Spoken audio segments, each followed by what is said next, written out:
Hey everyone, and welcome to the weekly analysis for the week starting with May 31st. This is the end of the month, and we did see quite interesting candles that formed over the last little while, and we are going into the last month of the quarter. And what that means is that we are anticipating quite a few big events from the economic standpoint as well as from the market standpoint that we need to make sure that we are being aware of. In particular, the most important event, probably from the technical perspective, is going to be the quad witching, which is going to be happening on June 19th, I believe. So that is the week of the OPEX, but we are looking at the currency contracts expiring. We're looking at the futures contracts changeover and expiration. We're looking at a lot of the option expiration dates, and of course the VIX expiration.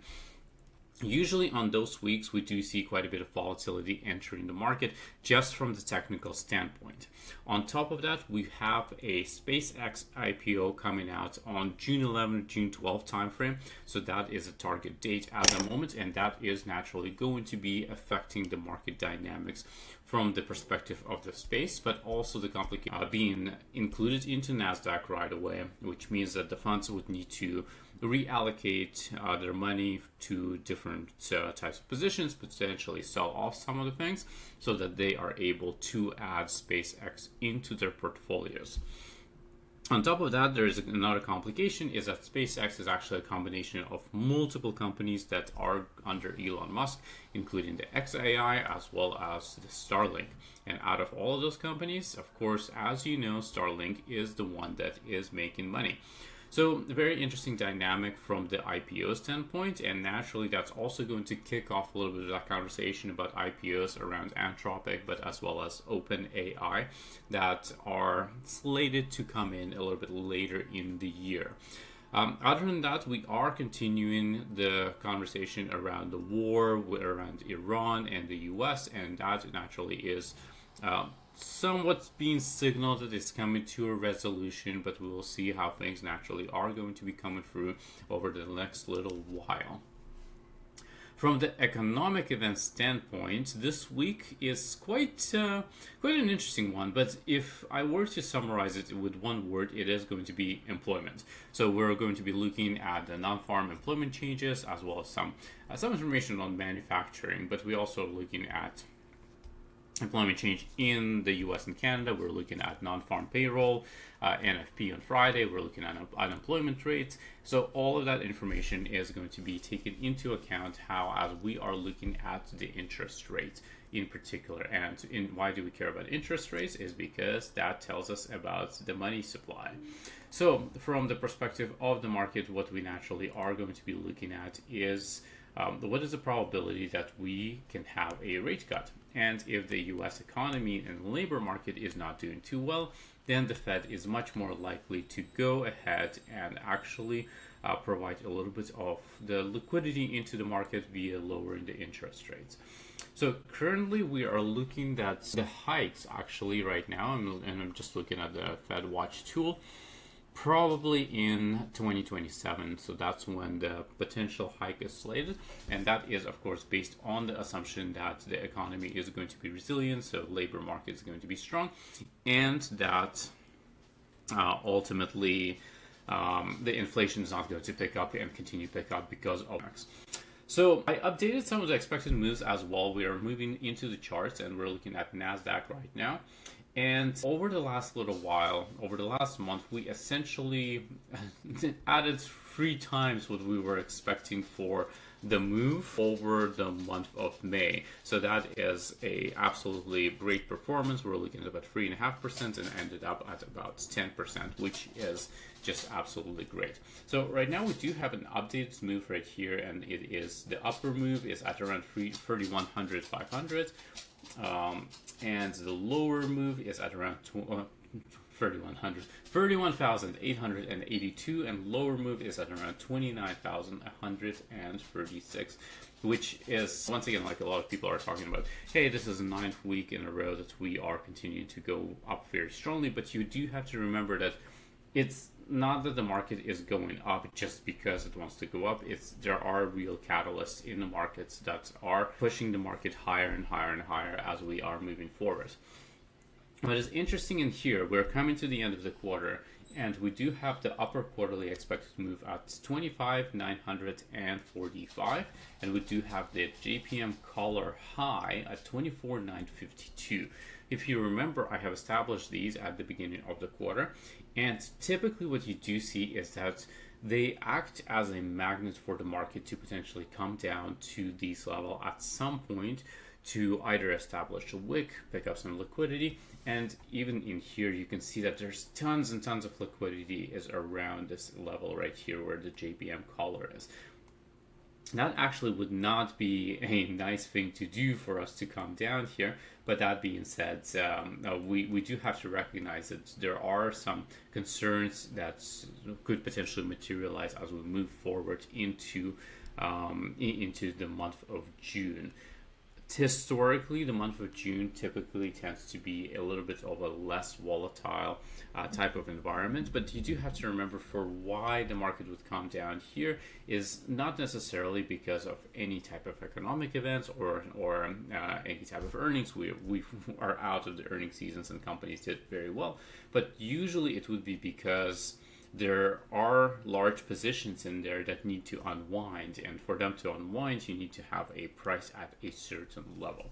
So this is a little bit of the macro perspective per se. Going back to the chart, monthly time frame, this is absolutely beautiful. As you can see, we're moving very aggressively upwards. Weekly, this signals continuation to me, another higher high, higher low, and then we are going for the next level up. All of the traumas are signaling for continuation, so very positive, lots of momentum in the market right now. We do see some dojis that are starting to form. Perhaps it's indecision, and to me what that actually signals is that we are waiting for the decision around the Iran war. So once that is addressed, then the market can resume and reprice all of the different information that's out there. So from a broad perspective, that's where we are at. Semis are continuing to push forward. SMH, let me just switch into weekly time frame. This is a window, once again shows quite a bit of bullishness, whereas the SOX is another one of those indices. Very nice bullishness in here as well. XLK, lots of momentum. This actually looks quite a bit stronger to me than SOX and SMH right now. However, do notice that there's a little bit of that change in trauma. So if we did come down a little bit for a second, I wouldn't be surprised. But what was interesting this week in particular is that rotations are somewhat starting to happen, and the tensions are continuing to ease. So if you look at the 10-year and the weekly charts, this is a clear rejection candle, and you do have a drop in here. So from the candlestick perspective, like some people would say, oh, this is a retest of this consolidation, but to me that does not look like a retest of the consolidation. To me it looks like the reversal signal, because I use the Japanese candlesticks to essentially identify the shooting star, and then the next candle essentially closed way below this huge candle. About 50% of it, probably even more, a higher percentage of it got retraced. So that once again signals to me that the downtrend is more likely in here, and that is not surprising because in here this area, the 10-year hasn't been broken in a very long time, and every single time we get to here we have our famous taco, where the president of the United States or the Fed chair or somebody comes out and delivers some good news so that the bonds stop freaking out. Because we all know that they need to continue borrowing, and if the rates are too high, then they wouldn't be successful at actually doing the borrowing. So hence why these types of signals are very interesting to us to make sure that we are observing it, and every single time we see the bonds moving, like we see the entire market sell off. So that was an interesting one. DXY continues to hold the trend line. This actually looks very bullish to me from the Japanese candlestick perspective, and I do think that we are going to actually reverse quite a bit. You can see that I'm looking at the monthly time frame, about a 7.48 move in the dollar to 106. That's going to be my expectation, but I don't think that I want to enter it until we completely close above the 20T on the monthly time frame. So that is going to force me to wait a little bit of time to make sure that we can actually move forward quite effectively. US oil, once again, this does not look super bullish to me. We are at the 20T, so I wouldn't be surprised if we do a little bit of bounce. But we bounced from it previously, so we could actually continue our trajectory downwards. And if we do hear some information from the Middle East, then US oil naturally is going to go down. Probably get some resistance at 50T and then 200T, but nevertheless, the path of least resistance, from my perspective, is somewhat down.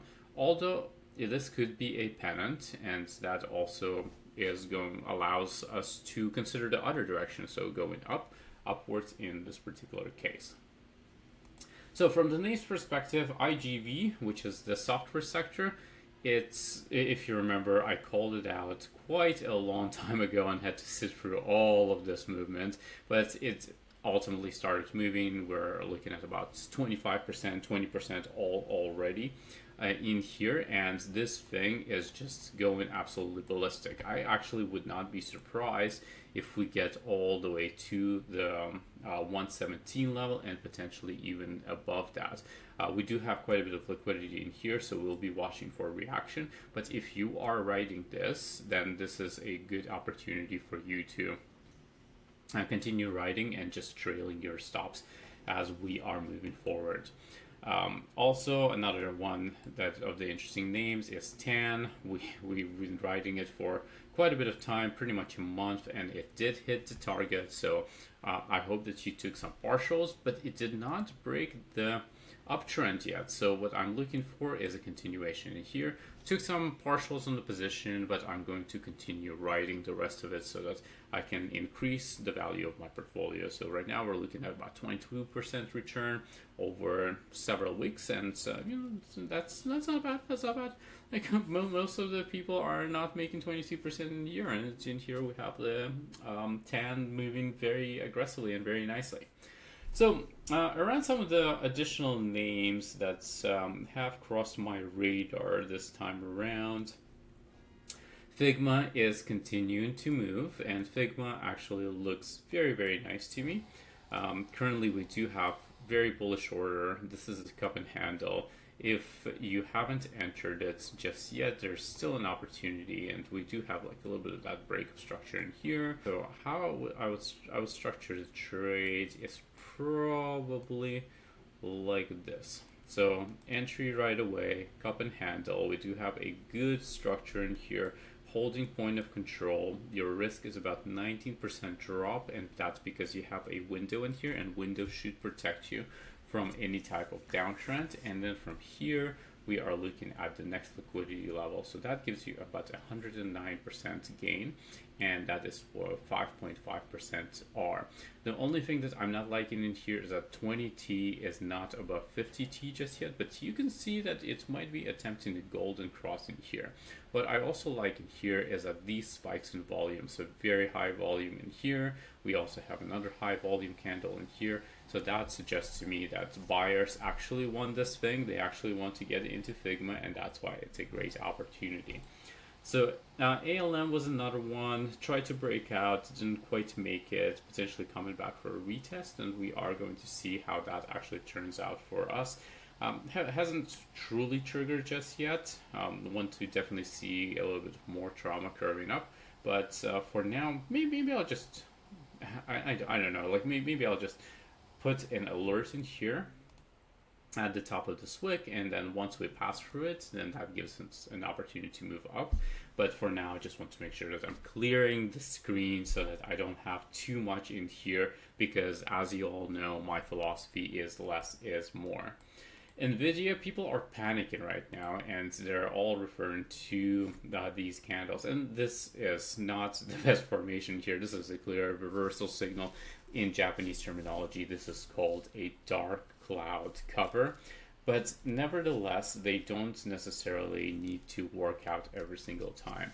The second candle that closed off was not also very great, but do you notice where it actually bounced off of? And this is the top of the previous top that we had in October 2025.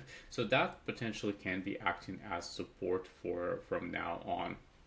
Also, from the volume, we are not seeing that there is a huge push in terms of volume. that is that different from all of the previous times. So perhaps if I'm looking at it, it is simply making a higher low in here. So you have higher high, higher low, higher high, higher low. It did break the trend line, which I'm not liking, but it is at the 50T, so we are continuing to watch this as an opportunity. So from that perspective, a recapture of the trend line, which probably is going to happen around here, is going to be a good entry into the NVIDIA.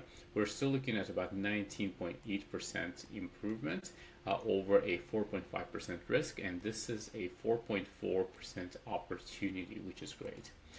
The initial setup, so we are going to be removing it from the list because it's not relevant anymore, but I am still somewhat wondering about how the Amazon is going to play out. Definitely depends on the strength of the consumer. XLY, once again, a consumer strength type of situation. We do have a box in here, break out of the trend line, retest of the trend line. It's a very nice opportunity in here, in my opinion, and your risk probably is going to be around here, and that is just to allow it to touch the trend line but to reverse right away. So my perspective in here, I would love for it to touch the trend line breaking out, and then once it breaks out, you have an opportunity for a long at about 3R perspective. AEHR started out very nicely, very beautifully, but then it reversed quite aggressively and closed below the 20T and 50T, and also the point of control. So what we want to see is recovery, and if we don't see it, then we just wait, and that's why it's going off the list for now. XLY we're still waiting on, and then UNP, this thing invalidated, essentially tried to break out, came down. And if you played it, you would be stopped out. What I'm going to try to do right now is continue the trend line. So you can actually argue that it's a retest, but because it's a second one in here, it's less valid in my opinion. So we're going to continue watching how this particular stock develops, but to me, like, this might need to go off the list for now. If you took IBM that I called out, you must be very happy because I called it out for about 8.95% move, and we are on the way all the way up here, and that's going to be twice that move, about 16% move. Just absolutely beautiful. We're about to make golden cross in here. You can see that 20T is very aggressive. All of the white candles, which are the long candles, the bullish candles, you can see the volume behind those candles. So all of those people, all of the institutions actually want IBM in their portfolio. So this is a very nice continuation potentially set up, but I don't think there's much of an opportunity in here for me at this point.